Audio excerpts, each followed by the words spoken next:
Hello my dear learners, welcome to IAS short short. मेरा नाम है मयूरी भागवानी एंड आज की डेट है 13 दिसंबर। 13 दिसंबर के जितने भी इम्पोर्टेंट न्यूज़ आर्टिकल्स आज द हिंदू न्यूज़पेपर में आए हैं उन सभी को एनालाइज करेंगे इन डिटेल। तो आज के द हिंदू एनालिसिस की शुरुआत करते हैं। अगर आप हमसे कनेक्ट करना चाहो इन सभी मीडियम से कनेक्ट कर सकते हो। And only 168 days are left for UPSC prelims, तो कोशिश करो अपना सारा का सारा अटेंशन कनेक्ट कर पाओ आप अपने ड्रीम की तरफ। ओके, एंड बढ़ते हैं आगे टुडेस पिंच ऑफ पॉजिटिविटी की तरफ। If you kick me when I am down, you better pray I don't get up. ये एटीट्यूड आपको चाहिए। ओके, ये एटीट्यूड हम सब के अंदर होना चाहिए कि अगर कोई आपको यहाँ पे किक डाउन कर रहा है तो आप उसको इतने ऑप्टिमिज्म के साथ ये कह सको कि भैया ठीक है, अभी समय खराब है, कोई दिक्कत नहीं, लेकिन जब हम उठेंगे ना तो तुम सब हमारी झांकियां देखोगे। ओके, तो इस तरह से आपको अपनी लाइफ में हमेशा होप का दामन छोड़ना नहीं है, होप पकड़ के रखनी है। ओके, चलिए बढ़ते हैं आगे। पहला हमारा आर्टिकल है India and Chinese soldiers clash near Arunachal border. तो हुआ क्या है, चाइना वाले न खुद चैन से जीते हैं न दूसरों को जीने देते हैं। तो चाइना के सोल्जर्स और इंडिया के सोल्जर्स के बीच में एक क्लैश हुआ है अरुणाचल बॉर्डर पे। अभी बहुत पुरानी बात नहीं है, लद्दाख के ऊपर जो लद्दाख बॉर्डर पे स्टैंड ऑफ हुआ था उसके बाद अब ये नया क्लैश देखने को मिल रहा है अरुणाचल बॉर्डर की तरफ। तो इसको पेपर 3 से कनेक्ट कर सकते हो, सिक्योरिटी चैलेंजेस से, और आईआर से भी कनेक्ट इसको कर सकते हो। तो देखो यहाँ पे हुआ क्या है। इंडिया और चाइनीज सोल्जर्स दोनों को ही माइनर इंजरीज आई हैं लाइन ऑफ एक्चुअल कंट्रोल के आसपास। कहाँ पे, अरुणाचल प्रदेश के तवांग सेक्टर में। ओके, तो यहाँ पे देखने को ये मिला कि जो पीपल्स लिबरेशन आर्मी है, मतलब चाइनीज आर्मी, वहाँ के कई सारे सोल्जर्स यहाँ पे इकट्ठा हो गए और इंडियन सोल्जर्स भी इकट्ठा हो गए। इंडियन सोल्जर्स कम थे, चाइनीज सोल्जर्स ज्यादा थे, और इनके बीच में क्लैश हो गया regarding the disputed border. Okay, तो यहाँ पे क्या है कि यहाँ पे दोनों ही कंट्रीज अपने अपने अलग अलग क्लेम्स रखते हैं, इसलिए यहाँ पे जो बॉर्डर डिस्प्यूट है वो हमेशा ताज़ा ही रहता है। अब इस एरिया में जो बफर एरिया है जिसको दोनों ही क्लेम करते हैं, दोनों ही यहाँ पे पेट्रोलिंग करते हैं। चाइना और इंडिया दोनों की ही आर्मी यहाँ पे पेट्रोलिंग करती है। तो 2006 से ये ट्रेंड चला आ रहा है कि एलएसी के आसपास जो तवांग सेक्टर है वहां पे जो अलग अलग परसेप्शन है उस हिसाब से दोनों ही साइड यहाँ पे पेट्रोलिंग करने आते हैं। तो यहाँ पे इसी के चलते चलते अभी यहाँ पे क्लैश हो गया। ऐसा ही पहला इंसिडेंट 2020 में भी हुआ था, ठीक है, जहाँ पे लगभग 20 इंडियन सोल्जर्स की डेथ हो गई थी। ओके, क्योंकि यहाँ पे वायलेंट क्लैशेस हुए थे। लेकिन देखो, इंडिया की एक अच्छी बात यह है कि इंडिया अपने सोल्जर्स की जो डेथ है उसको रिकॉग्नाइज करता है। सोल्जर्स जो इनके शहीद हुए, मार्टियर हुए हैं, उनको रिस्पेक्ट देता है, उसको रिकॉग्नाइज करता है। चाइना तो अपने सोल्जर्स की बॉडीज छोड़ छोड़ कर यहाँ पे भाग जाता है, और चाइना तो इनफैक्ट ये भी रिकॉग्नाइज नहीं करता कि ये इनके सोल्जर्स मरे हैं नहीं मरे हैं, जो भी है। ओके, तो अब देखो हमारे लिए एम इम्पोर्टेंट यहाँ पे बन जाता है ये चीज कि चाइना और इंडिया के बीच में जो बॉर्डर है वो कौन सी बॉर्डर है, specially in the Arunachal Pradesh region. तो देख लो, ये है हमारा अरुणाचल प्रदेश और वहां पे उस साइड पे आता है चाइना। इन दोनों के बीच में ये जो दिख रही है ये है मैकमोहन लाइन। अभी जो वाला ये देखो, ये पूरा रीजन दिख रहा है ना, ये पूरा रीजन जो है दोनों के बीच में क्लेम्स जो है दोनों करते हैं इस रीजन के ऊपर। और मैकमोहन लाइन के भी जो परसेप्शन है ना दोनों के लिए अलग अलग है, ठीक है। चाइना कुछ और मानता है, इंडिया कुछ और मानता है। इंडिया और पूरी इंटरनेशनल कम्युनिटी ये मानती है कि जो ये पूरा अरुणाचल प्रदेश है that is an integral part of India, ठीक है। तो अरुणाचल प्रदेश में ये पूरा जो रेड लाइन देख रहे हो ना उसके अंदर जितना भी रीजन है ये पूरा अरुणाचल प्रदेश है, and that is the part of India, integral part of India, ये मानता है इंडिया। ओके, और बाकी पूरी इंटरनेशनल कम्युनिटी भी। लेकिन चाइना बोलता है नहीं भाई, ये वाला जो रीजन है ना यहाँ तक का, ये रीजन जो है अरुणाचल प्रदेश का ये हिस्सा हमारा ही साउथ तिब्बत है, ठीक है, ये अपने मन से कह देते हैं ऐसा। तो यहाँ पे ये पूरा मुद्दा है जो बेसिकली है अरुणाचल प्रदेश के डिस्प्यूट को लेकर है, जो हमारी साइड से तो कोई डिस्प्यूट नहीं, उनकी साइड से ही डिस्प्यूट है। ओके, तो अरुणाचल प्रदेश जो है वो इसका यहाँ पे जो इंडिया की क्लेम लाइन है ना वो एलएसी से अलग है, ठीक है, परसेप्शन दोनों के अलग अलग है। ऑफिशियल बाउंड्री हमारी वही मानी जाती है जो इंडिया में सर्वे ऑफ इंडिया जो मैप निकालता है ना इंडिया का, उसमें जो इंडिया की बाउंड्री है वही हम उसको ही सही बाउंड्री मानते हैं। और उसमें हम अक्साई चीन को भी अपने अंदर इंक्लूड करते हैं, ठीक है। अक्साई चीन को हम इसमें इंक्लूड करते हैं और अक्साई चीन को हम अपने देश का ही हिस्सा क्लेम करते हैं, ठीक है। अच्छा, लेकिन अक्साई चीन आप याद रखना कि इसको कंट्रोल चाइना ही करता है। ओके, क्लेम हालांकि इंडिया भी करता है। इसके अलावा अरुणाचल प्रदेश तो इंटीग्रल पार्ट है, इन अलिनेबल पार्ट है इंडिया का। चाइना के केस की बात करें तो चाइना बोलता है अरुणाचल मेरा साउथ तिब्बत है, जैसा कि है नहीं। ओके, ऑलराइट, तो डिस्प्यूटेड एरियाज कौन कौन से हैं अरुणाचल के? नमखाचू, सुमडोरंगचू, असाफिला, लोंगजू, टीचू, यांगसी, फिश टेल, लमांग, और अभी जो है ना ये यांगसी के आसपास ये डिस्प्यूट हुआ है। ठीक है, इंडिया चाइना 5 पॉइंट एग्रीमेंट हुआ था, जिसमें दोनों कंट्रीज जो है इंडिया और चाइना, उन्होंने 5 अपने एक दूसरे से वादे किए थे, जो कि पूरे तो नहीं हो रहे हैं। वादे ये थे कि दोनों ही साइड जो है कंसेंसस से, लीडर्स के कंसेंसस से ही कुछ ना कुछ डिसीजन लेंगी।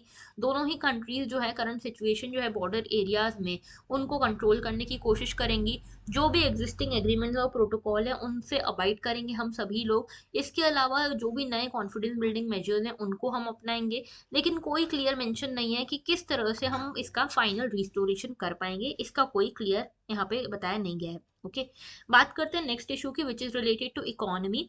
मुद्दा यह है कि एक खुशखबरी है। खुशखबरी ये है कि पहली बार इतने टाइम में 2022 में पहली बार इन्फ्लेशन रेट जो है ना हमारी रेंज के अंदर आया है। ठीक है, रेंज हमारी है 2 से 6%। अब आप बोलोगे रेंज कहाँ से आ गई भाई? तो इन्फ्लेशन क्या है? महंगाई दर। ओके, तो महंगाई को हमने बोला कि 2 से 6% तक है ना तो हम कंट्रोल कर लेंगे। किसने बोला ये बोला मॉनेटरी पॉलिसी कमिटी ने। तो ये मॉनेटरी पॉलिसी कमिटी को बेसिकली बनाया ही गया है इन्फ्लेशन को कंट्रोल करने के लिए, और इस मॉनेटरी पॉलिसी कमीशन में 6 लोग होते हैं। 6 लोग में से 3 लोग जो हैं आरबीआई से होते हैं, और 3 लोग जो हैं ये गवर्नमेंट साइड से होते हैं। ठीक है, और इसका मॉनेटरी पॉलिसी कमीशन का जो हेड होता है that is RBI governor. Okay, समझ गए? और इसमें याद रखना दिस इज फाइनेंस मिनिस्टर जो है वो इसका पार्ट नहीं होते हैं मॉनेटरी पॉलिसी कमीशन का। ओके, तो इन्होंने अपने सामने टारगेट रखा था कि 4% ±2% इतना इन्फ्लेशन हम कंट्रोल कर सकते हैं। तो 2 से 6% जो है वो टॉलरेबल लिमिट है। और 2022 में पहली बार हमारा जो ये कंज्यूमर प्राइस इंडेक्स है ये इसके अंदर आया है, इसके कम आया है, इससे नीचे आया है। तो रिटेल इन्फ्लेशन जो है ना हमारा वो 5.88% रहा है नवंबर में, जो कि लास्ट मंथ हमारा 6.77% था। मेजर रीजन यहाँ पे पता चल रहा है कि कंज्यूमर प्राइसेस जो है वो कम हुए हैं, अभी देखा जाए तो कम तेजी से बढ़े हैं, स्पेशली वेजिटेबल और एडिबल ऑयल्स के। तो मेजरली एम यही है कि इन्फ्लेशन को कंट्रोल किया जा सके, और रिटेल इन्फ्लेशन कम होता हुआ दिख भी रहा है। ये देख रहे हो, ये ग्राफ आप देख पा रहे होगे। ठीक है, तो ये बेसिकली देखने को मिल रहा है। कंज्यूमर प्राइस इंडेक्स क्या है? तो देखो, प्राइस चेंजेस जो होते हैं इसको अगर आप रिटेल बायर के हिसाब से देखोगे, फॉर एग्जांपल आज आप किसी शॉप पे जाते हो और बोलते हो कि भैया हमें पार्ले जी दे दो, वो बोलते हैं कि ठीक है भाई पार्ले जी ले लो और 5 रुपए दे दो। वहीं आप कल जाते हो और आपसे बोलते हैं 5 रुपए में नहीं अब 7 रुपए का हो गया है, तो 2 रुपए क्या हुआ? ये प्राइस चेंज हुआ ना, मतलब ये प्राइस बढ़ा है, और इसी को हम बोलते हैं इन्फ्लेशन आया है। और इसी को हम यहाँ पे रिटेल इन्फ्लेशन में चेकआउट करते हैं, यानी कि रिटेल बायर, आप कोई एक चीज खरीदने गए थे, आपने ये नहीं बोला कि मुझे यहाँ पे पार्ले जी बिस्किट के 10 कार्टन दे दो, ऐसा आपने नहीं बोला, आपने बोला एक पैकेट दे दो, तो एक पैकेट आप मांगने गए हो, रिटेल इन्फ्लेशन होता है ये। ठीक है, नेशनल स्टैटिस्टिकल ऑफिस इसको रिलीज करता है। कैलकुलेट किया जाता है difference in the prices of commodities and services. तो commodities, services, goods and services जैसे कि food, medical care, education, electronics, इन सभी के जो प्राइस चेंजेस है उनको यहाँ पे एड्रेस किया जाता है। और कई सारे सब ग्रुप्स हैं, जैसे फ्यूल हो गया, लाइटिंग हो गई, हाउसिंग, क्लॉथिंग, बेडिंग, फुटवेयर, ये सब आ गया इसके अंदर। ठीक है, तो देख रहे हो ये हाउसिंग आ गई, इसमें अपैरल आ गया, ट्रांसपोर्टेशन आ गया, एजुकेशन आ गया, दूसरे सर्विसेज आ गई, recreation, medical care, food and beverages, ये सब आता है सीपीआई के अंतर्गत, यानी कि कंज्यूमर, यहाँ पे कंज्यूमर प्राइस इंडेक्स के अंदर। उसके अलावा 4 तरह का सीपीआई है। एक है CPI for the industrial workers, फिर है agricultural labourers, rural labourers, and CPI for rural, urban and combined. तो जो शुरू के 3 हैं उनको कंपाइल करता है labour bureau under ministry of labour and employment. और उसके बाद जो लास्ट वाला है इसको यहाँ पे कंपाइल किया जाता है बाय मॉस्पी, मॉस्पी यानी कि ministry of statistics and programme implementation. बाकी ये 3 जो है these come under ministry of labour. Okay, base year है इसका 2011-12। ठीक है, 2011-12 is the base year for calculating CPI. And बात करें होलसेल प्राइस इंडेक्स की, तो देखो होलसेल प्राइस इंडेक्स का मतलब क्या है कि आप वही दुकान पे गए हो लेकिन बोलते हो कि भैया मुझे 10 कार्टन दे दो पार्ले जी बिस्किट्स के। तो आप यहाँ पे जब होलसेल में परचेजिंग करने गए हो, ठीक है, आपकी मान लो आपकी खुद की दुकान है और आप मॉल से परचेज करने गए, तो आपने 10 कार्टन खरीद दिया, फैक्ट्री से सीधे खरीद के लाए, तो ये होलसेल प्राइस पे आपको यहाँ पे मिलता है। तो होलसेल प्राइस में अगर चेंजेस आ रहे हैं तो that turns out to be wholesale price index. Okay, तो यहाँ पे वो गुड्स जो बल्क में खरीदे या बेचे जाते हैं उनके प्राइजेस में अगर चेंजेस आ रहे हैं that is wholesale price index. निकालता है office of economic adviser, ministry of commerce and industry. याद रखना यहाँ पे ministry of commerce and industry शामिल है, क्यों? क्योंकि यहाँ पे आप होलसेल में अगर कुछ खरीद रहे हो तो उसको भी तो जाके बेचोगे ना, तो आप कॉमर्स ही कर रहे हो। लेकिन इस केस में ऐसा नहीं था। देखो इस केस में आप देखते हो कि यहाँ पे मिनिस्ट्री ऑफ लेबर और मॉस्पी इन्वॉल्व है, ठीक है। तो मिनिस्ट्री ऑफ लेबर और मॉस्पी, और इधर है इन्वॉल्व मिनिस्ट्री ऑफ कॉमर्स, समझ गए। अच्छा, इसके अलावा यहाँ पे इसको mostly widely used inflation indicator है ये। और यहाँ पे जनरल पब्लिक इस पैसे पे नहीं खरीदती, जनरल पब्लिक जो है वो कंज्यूमर प्राइस इंडेक्स के हिसाब से चलती है। इसका भी जो बेस ईयर है दैट इज 2011-12। ओके, और अगर आप चाहो कंपैरिजन करना तो देखो WPI और CPI में सबसे पहला जो डिफरेंस है वो यही है कि WPI में आप एवरेज निकालते हो, ठीक है, एवरेज चेंज निकालते हो जो होलसेल में आपने चीजें खरीदी है उसमें क्या प्राइस चेंज हुआ है। लेकिन यहाँ पे आप इंडिविजुअली अगर आप कुछ खरीदने गए थे उसका प्राइस चेंज निकालते हो, ठीक है। अच्छा, फोकस ये जो है यहाँ पे गुड्स पे रहता है मेनली, ठीक है, कि दो बिजनेस हाउसेस के बीच में क्या क्या गुड्स बिके हैं उस पे रहता है WPI का। लेकिन यहाँ पे गुड्स वो वाले हैं जो कंज्यूमर तक गए सीधे। इसको निकालता है ऑफिस ऑफ इकोनॉमिक एडवाइजर, इसको निकालता है सेंट्रल स्टैटिस्टिक ऑफिस। ओके, इसके साथ में ये देखो ये पहला स्टेज होता है ट्रांजैक्शन का, यानी कि एक बड़ी फैक्ट्री है पार्ले जी की, इससे आपने बोला कि भाई हमको 10 कार्टन दे दो, हमारी छोटी सी दुकान है, ठीक है, तो आपने यहाँ पे लाके रख दिए, तो ये हुआ होलसेल प्राइस इंडेक्स के हिसाब से। फिर आपने जो कंज्यूमर को बेचा ना, तो कंज्यूमर के साथ जो यहाँ पे इन्फ्लेशन जुड़ा वो कंज्यूमर प्राइस इंडेक्स के अंतर्गत आएगा। तो ये फाइनल स्टेज है, ये इनिशियल स्टेज है। और ये जो है होलसेल प्राइस इंडेक्स में सिर्फ गुड्स आते हैं, और CPI में गुड्स एंड सर्विसेज दोनों आती हैं। ओके, बहुत इंपॉर्टेंट है, क्वेश्चन एक्सपेक्ट कर सकते हो प्रीलिम्स में। ओके, चलिए बढ़ते हैं आगे। Government to turn 36,000 villages as model tribal villages. Social justice से इसको कनेक्ट कर सकते हो। द हिंदू की न्यूज है, for the tribal people it is a big thing. Okay, क्योंकि यहाँ पे गवर्नमेंट पॉलिसी बनाई जा रही है रिगार्डिंग द ट्राइबल पीपल। तो यूनियन मिनिस्ट्री जो है ट्राइबल अफेयर्स की, उन्होंने कहा है कि 36,000 से भी ज्यादा गाँव को हम 50%, जैसे ऐसे गाँव जहाँ पे 50% पॉपुलेशन ट्राइबल पॉपुलेशन है, या फिर 500 लोग ऐसे हैं जो ST पॉपुलेशन से रहते हैं, इनको हम मॉडल ट्राइबल विलेज के फॉर्म में डेवलप करने वाले हैं। ये किसने कहा है? मिनिस्ट्री ऑफ ट्राइबल अफेयर्स ने कहा है, ठीक है। इसमें जो असिस्टेंस मिलती है, स्पेशल सेंट्रल असिस्टेंस मिलती है अंडर ट्राइबल सब स्कीम। तो ट्राइबल सब स्कीम या ट्राइबल सब प्लान जो है उसके अंतर्गत जो यहाँ पे असिस्टेंस मिलती है उसको यूज किया जाएगा। प्रधानमंत्री आदि आदर्श ग्राम योजना को इसको रीनेम कर दिया गया है। तो पहले जो ट्राइबल सब स्कीम थी ना उसको अब रीनेम कर दिया गया है इनटू प्रधानमंत्री आदि आदर्श ग्राम योजना। याद रखना, प्रधानमंत्री आदि आदर्श ग्राम योजना किसके बारे में? About the tribal people, about the model tribal villages. Okay, इसमें लगभग 4.22 करोड़ जो लोग हैं ट्राइबल पीपल है हमारे देश में। ओके, और हमारे देश में जो ये 4.22 करोड़ पीपल हैं उसमें इंडिया में टोटल 40% जो लोग हैं ये ST पॉपुलेशन में आते हैं। ओके, और इन्हीं के लिए ये मॉडल ट्राइबल विलेजेस बनाए जा रहे हैं। बात करें क्या है मॉडल ट्राइबल विलेजेस, तो ये 36,000 जो हैमलेट्स हैं इनको डेवलप किया जाएगा। रूरल डेवलपमेंट होगा, फॉरेस्ट राइट्स का प्रोटेक्शन होगा, इंडिजिनियस लोगों को उनके एथनिक प्रैक्टिसेस को डेवलप किया जाएगा, उनको प्रमोट किया जाएगा।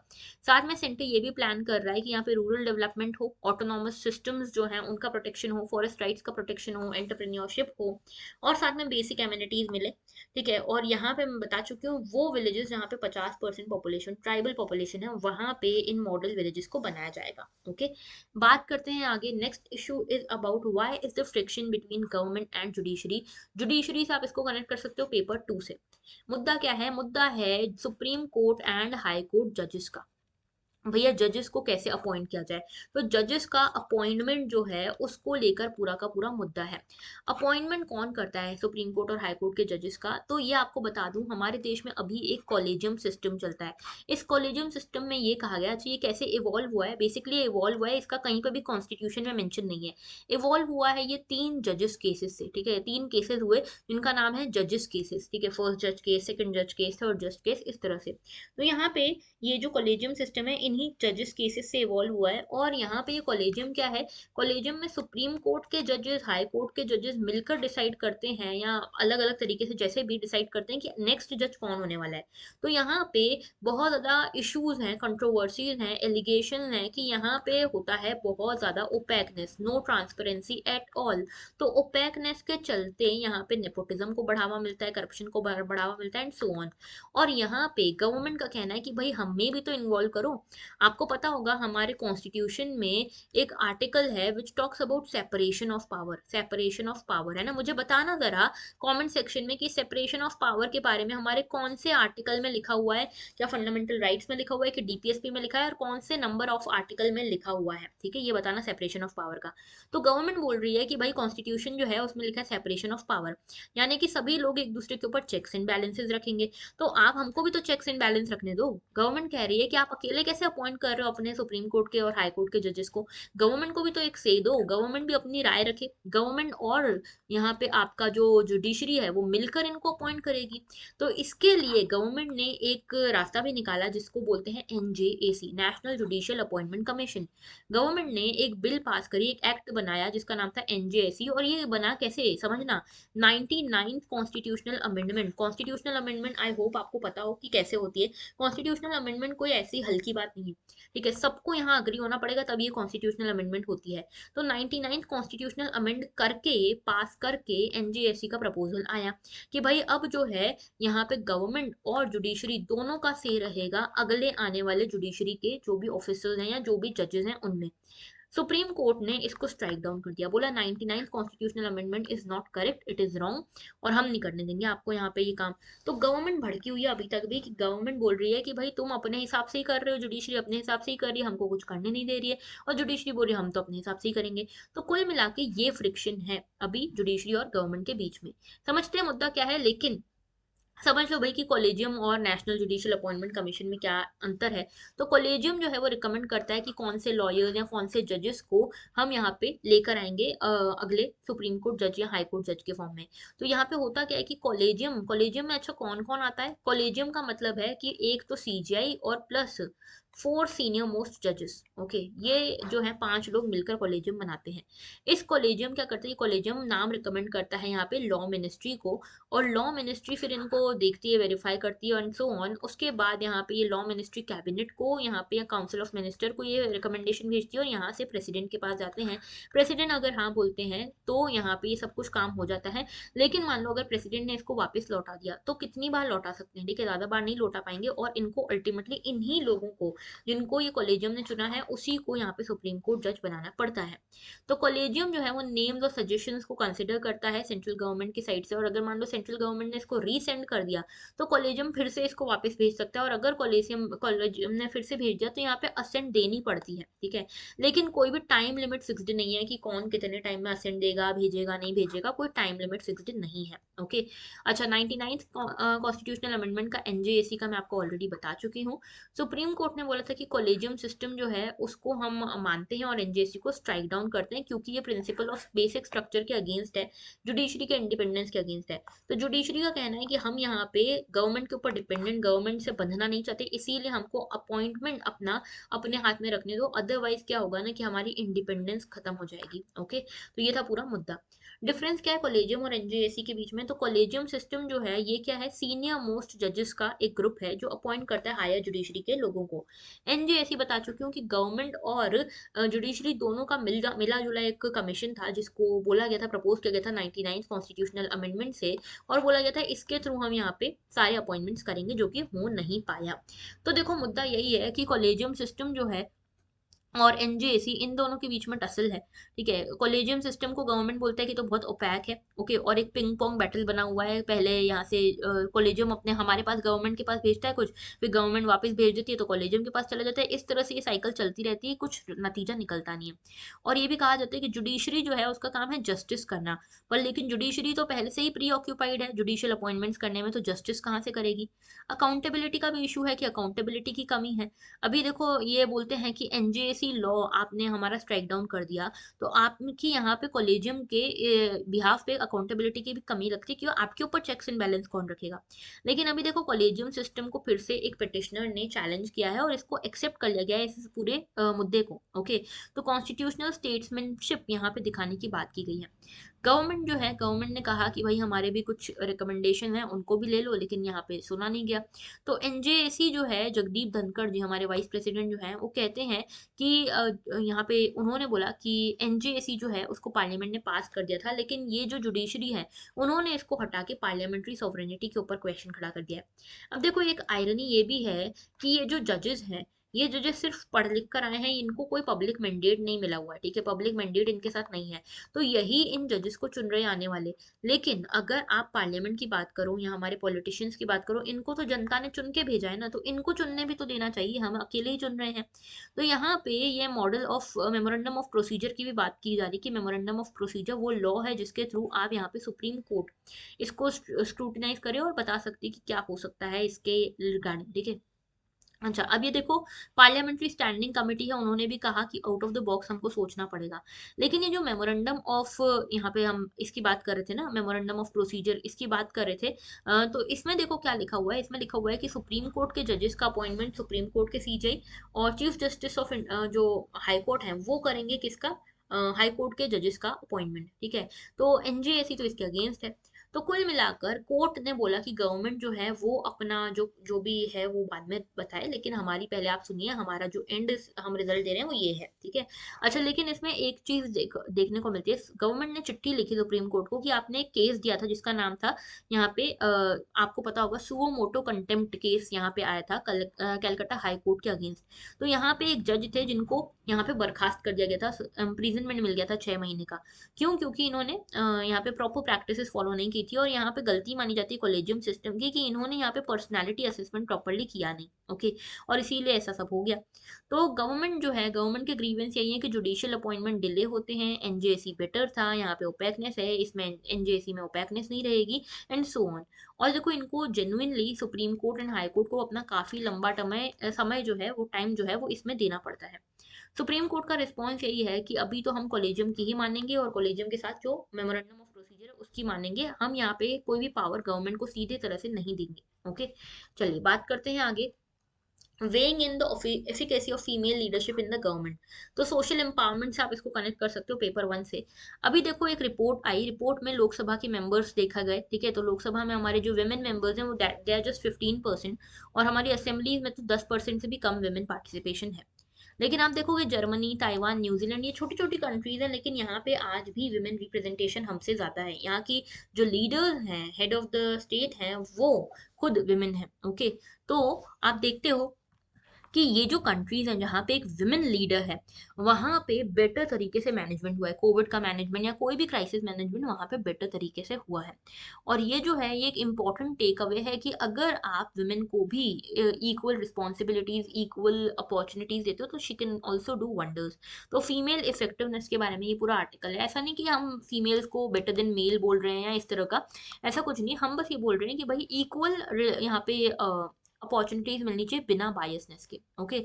तो यहाँ पे ग्राम पंचायत की बात करें, तो आप देखते हो कि यहाँ पे नोबल लॉरेट जो हैं, उन्होंने भी जो हमारे अस्थिर डुफ्लो थे, उन्होंने भी यहाँ पे एक पूरा इस सिस्टम को स्टडी किया, और इन्होंने बोला जब भी प्रधान जो है अगर वो विमेन होती है, तो there is a better chance of policy making, और जो भी सब चीजें हैं पॉलिसी मेकिंग काफी काइंड हो जाती है, काफी अच्छे से पॉलिसी मेकिंग होती है for all the vulnerable sectors, okay. और यहाँ पे इजीली सबको, सोसाइटी को ये काम हो पाएगा। राइट टू वोट की बात करें तो इंडिया का तो बड़ा अच्छा नाम है इसमें, क्योंकि इंडिया ने वो कर दिखाया जो वेस्टर्न कंट्रीज भी नहीं कर पाई। इंडिया जैसे ही आज़ाद हुआ, जैसे ही कॉन्स्टिट्यूशन बना 1950 में, सभी को यूनिवर्सल अडल्ट सफरेज मिल गया था, यानी कि सभी को वोट देने के राइट्स मिल गए थे। लेकिन यही चीज़ यूरोप और वेस्ट में, जो अपने आप को डेवलप्ड कहते हैं, उन तक में नहीं हुई थी फॉर अ लॉन्गर टाइम। तो यहाँ पे सजेशन यही है कि एंटी फीमेल बायस रख के हम यहाँ पे विमेन को आगे बढ़ने दें, जैसे कि यूरोपियन कंट्रीज में होता भी है, ठीक है।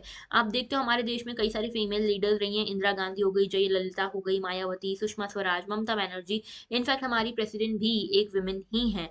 तो फीमेल रिप्रेजेंटेशन जो है काफी इंपॉर्टेंट हो जाता है। लेकिन अगर आप देखते हो पॉलिटिकल पार्टीज में भी, तो यहाँ पे बहुत कम है फीमेल रिप्रेजेंटेशन, ओके। और यहाँ पे आप देखते हो कि जो भी एनडीए हो या कांग्रेस हो, यहाँ पे फीमेल प्रेजेंटेशन कम है, ठीक है।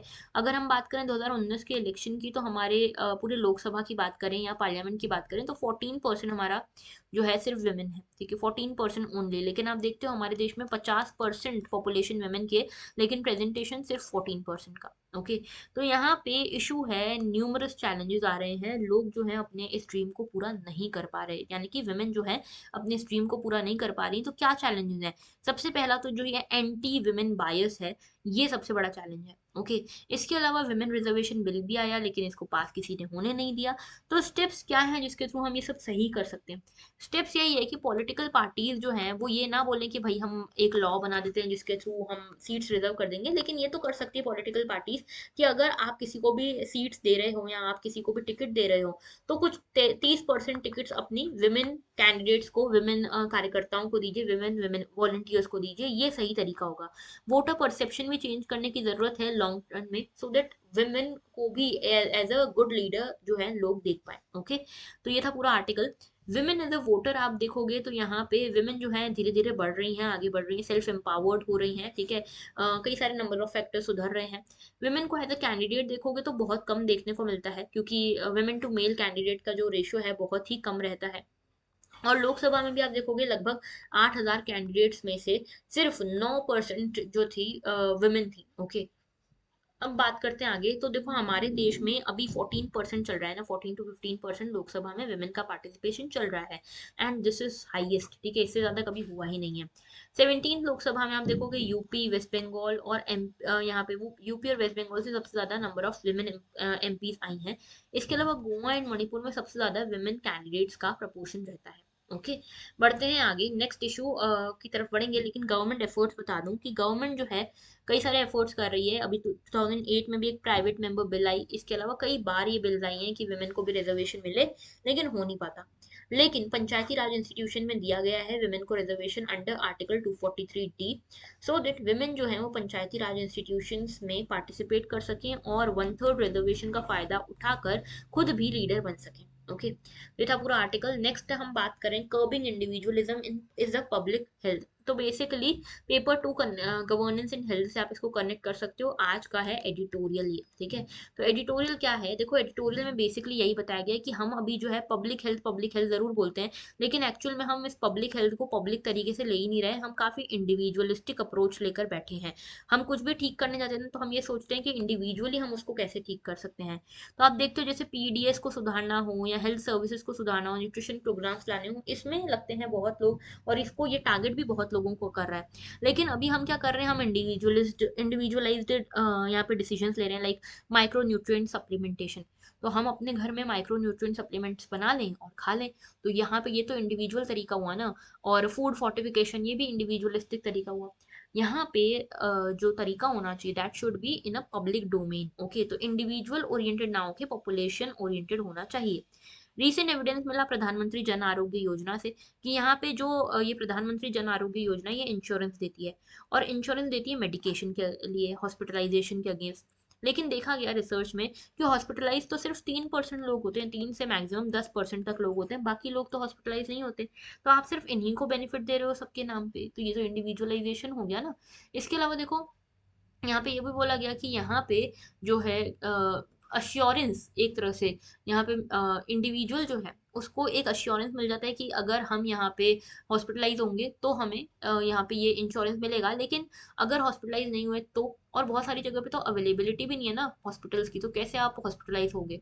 ओके, कोविड-19 के वैक्सीनेशन के टाइम पे हमने देखा कि यहाँ पे हर किसी को हम इंडिविजुअली टेकल करने की कोशिश कर रहे हैं। इंस्टीड ऑफ डूइंग दैट हमको करना चाहिए था कि हम अपना इंफ्रास्ट्रक्चर सुधारें, कि भाई अगर कोविड होता है तो डेथ तो ना हो, और स्पेशली कोशिश करें कि कोविड ना हो। तो इंफ्रास्ट्रक्चर डेवलपमेंट हम कर सकते थे अपने हॉस्पिटल्स में। अभी हमने क्या किया कि अभी हमने सिर्फ ये सोचा कि वैक्सीन लगा लेते हैं, कम से कम अगर होगा भी कोविड तो ज़्यादा सीरियस नहीं होगा। अरे भाई, लेकिन इंफ्रास्ट्रक्चर तो डेवलप करना हम भूल ही गए जो लार्जर पॉपुलेशन को कैटर करता। ठीक है, इसीलिए हमारे देश में भी बहुत डेथ्स हुई। तो बेसिकली ये इंडिविजुअलिज्म जो है इसके कुछ डिटर्मिनेंट्स हैं। डिटर्मिनेंट्स ये हैं कि एक तो आप यहाँ पे पॉपुलेशन लेवल पे ना सोच के अपने इंडिविजुअल लेवल पे सोच रहे हो। दूसरी चीज ये कि विजिबिलिटी का इशू है। अभी आप देखते हो इंडिविजुअल लेवल पे अगर आप विजिबिलिटी का देखोगे तो आप क्या करोगे? अगर आपको लगता है कोई प्रॉब्लम हो रही है, आप जिम चले जाओगे, तो आप इंडिविजुअली अपने आप को सेटिस्फाइड पाओगे कि हाँ भाई बहुत अच्छा है। लेकिन अगर आप पूरी की बात करो पब्लिक हेल्थ की, जैसे कोविड हो गया, तो कोविड के लिए आप एक इंडिविजुअल रास्ता थोड़ी ले सकते हो। तो विजिबिलिटी का इशू है। अगर आप इंडिविजुअल लेते हो ना तो जल्दी तेजी से दिखता है आपको रिजल्ट, लेकिन पॉपुलेशन हेल्थ में दिखता नहीं। ये भी एक रीजन है। ठीक है, थर्ड रीजन है कि मार्केट रोल भी एक यहाँ पे इंपॉर्टेंट रोल प्ले करता है कंज्यूमरिज्म को लेकर। तो इसके कारण भी इंडिविजुअलिज्म बढ़ता है। तो ये इंडिविजुअलिज्म जो है ना ये एक कैरेक्टरिस्टिक फीचर है आज की कंज्यूमरिस्ट सोसाइटी का। लेकिन हमें ये ध्यान रखना है कि पब्लिक हेल्थ को अगर कैटर करना है तो इसमें हमको पब्लिक की ध्यान रखना पड़ेगा, पॉपुलेशन का ध्यान रखना पड़ेगा। ओके, तो ये था पूरा आर्टिकल। आज का मेंस का क्वेश्चन ये है, ठीक है, विमेन रिप्रेजेंटेशन को लेकर है। ओके, आप इसका आंसर जरूर देना और हमें आप भेज सकते हो टेलीग्राम चैनल पे। And that was all. अगर आपको ये लेक्चर अच्छा लगा है तो लाइक जरूर करना, शेयर जरूर करना, कमेंट जरूर करना एंड सब्सक्राइब करना तो बिल्कुल मत भूलना। That was all. Thank you for watching and have a very good day.